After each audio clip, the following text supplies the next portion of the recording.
எப்பவுமே ரெகுலரான இட்லி தோசை செஞ்சு போர் அடிக்குதுங்களா? அப்போ கொஞ்சம் வித்தியாசமாக ஹெல்த்தியாக சோள தோசை இல்லை இட்லி எப்படி செய்கிறதுங்கிறத பார்க்கலாமா?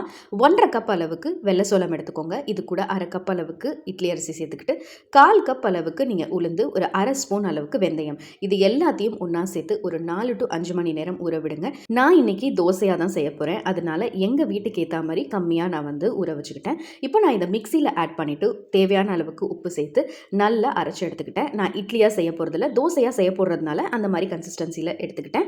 ஒரு 4 to 5 மணி நேரம் ஃபர்மெண்ட் பண்ணிவிட்டு இதை சூப்பராக நீங்கள் தோசையாவோ இல்லை இட்லியாவோ செஞ்சு சாப்பிட்டு பாருங்களேன். ரொம்பவே லைட்டாகவும் ஹெல்த்தியாகவும் நம்ம ஃபீல் பண்ணுவோங்க.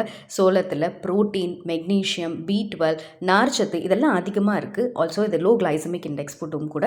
வெயிட் லாஸ்க்கு ட்ரை பண்ணுறவங்க அண்ட் டயபெட்டிக் பேஷண்ட் இது ஒரு ரைஸோட ஆல்டர்னேட்டிவாக கூட எடுத்துக்கிறாங்க. வாரம் செஞ்சு சாப்பிட முடியலனாலும் 2 வாரத்துக்கு ஒரு தடவை கண்டிப்பாக நீங்கள் ட்ரை பண்ணிடலாம். இன்னும் எதுக்கு வெயிட்டிங்? இந்த ரீலை சேவ் பண்ணி ட்ரை பண்ணிடலாங்களா?